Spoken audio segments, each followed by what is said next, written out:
Anna, practically all the polls we've seen out of Iowa show Donald Trump with either a big lead or a massive lead. But in a new piece for the New Republic you've written, the conventional wisdom about the 2024 Republican field is wrong. Trump is not inevitable, and Nikki Haley is the most dangerous candidate the GOP has produced in a decade. She's also the most capable of beating Joe Biden. Talk to me about what you mean there. Well, I think that we have all these complicating factors in Iowa, right? I mean, there's the weather, there's the 50-point lead. There's the fact that Iowa is always unpredictable. And I just want to point out, not only do people have to leave their home, it's a 2-hour commitment pretty much to go and caucus, right? And also Donald Trump supporters lean to the older side. And I don't know, I wouldn't want to put them on black ice personally. So we'll see. I mean, it's going to be a real test of everyone's dedication. But the other big thing is something you've already pointed out, which is that Iowa doesn't predict the presidency. Mm-hmm. I know he seems inevitable now, but do you remember 2016? Do you remember how he seemed not inevitable at all? We were all so confidently predicting that he would fade in the polls eventually.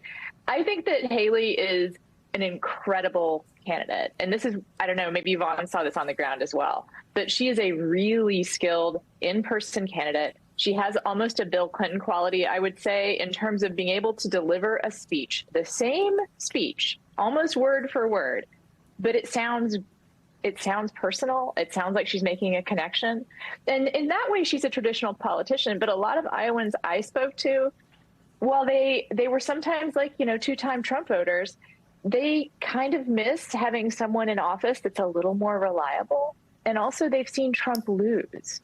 And so I think that there is some concern in Iowa about that. And I think that's definitely what you're seeing in New Hampshire, is that can we get someone who will win? A matchup between Biden and Trump is not appealing to people, even though some of them do believe that Trump actually did win the election in 2020, which they're wrong about. But I think Haley has a path that makes her a really strong contender. And when I think about her against Joe Biden on a stage, my hands curl into fists. I start to grip the table a little bit.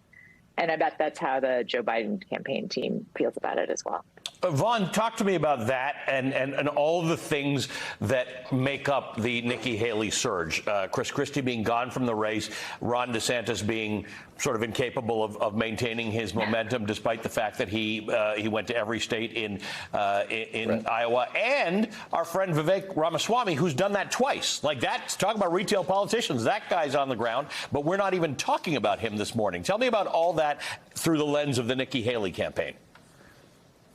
Right. Vivek Ramaswamy could pull off a surprising third or second place finish. I think that for Vivek Ramaswamy, he has invested himself holding 6, 7, 8 events a day. And here in Iowa, 8 years ago, I was covering Ted Cruz Day to Day, who went to all 99 counties, invested in the type of ground organization that Ron DeSantis has invested in. And frankly, it worked for Ted Cruz. That's how he was able to beat Donald Trump, by being persistent and investing himself in getting to know folks here around the state. But I think it's important, on Nikki Haley's point, to Anna Marie's point, there's 2 factors that I think could really play well for her here. Number one are the suburbs around this Des Moines area.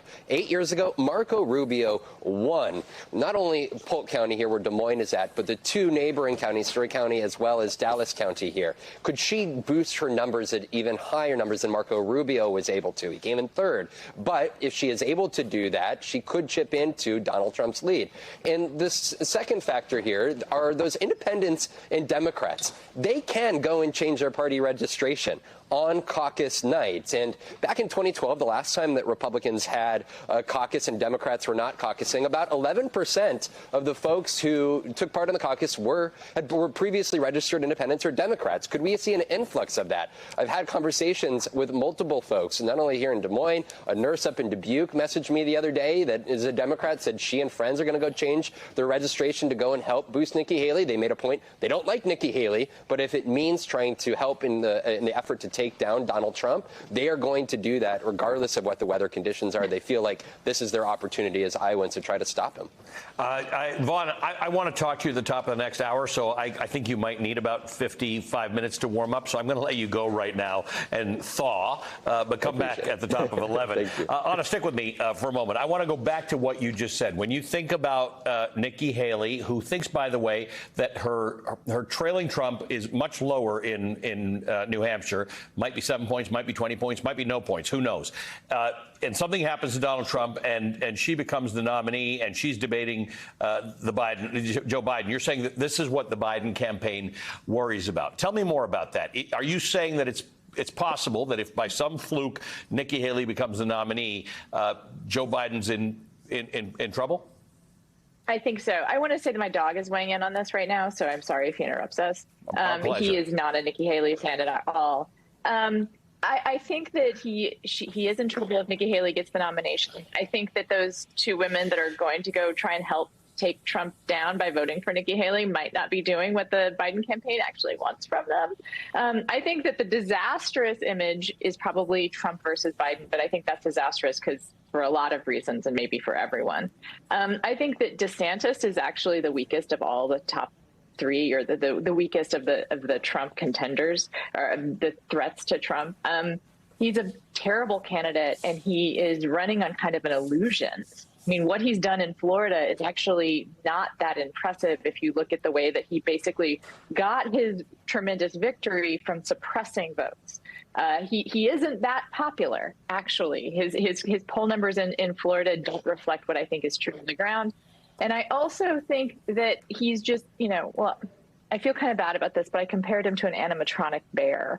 He is not a great, in-person retail candidate, and I don't think he's good in debates.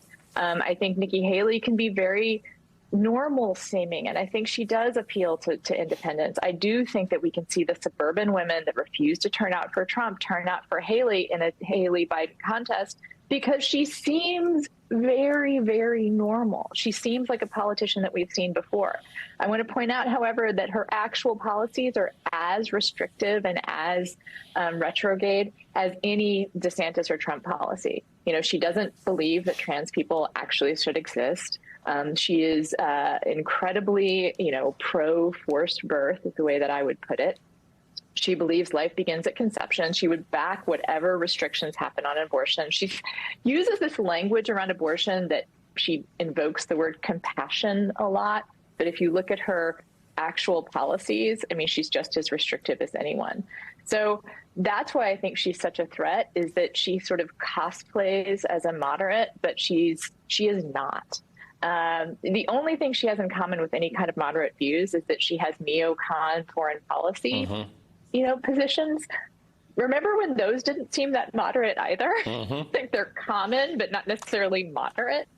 So I think she's a threat. I think that she can get out of Iowa. Sometimes they say there are 2 tickets out of Iowa. You've heard that before.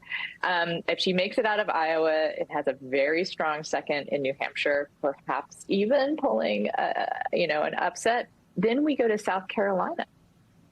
And she was very, very popular there. She was. Nice to see you again, my old friend. Thank you for joining us this morning. I appreciate it. Ana Marie Cox is a political columnist at The New Republic and NBC's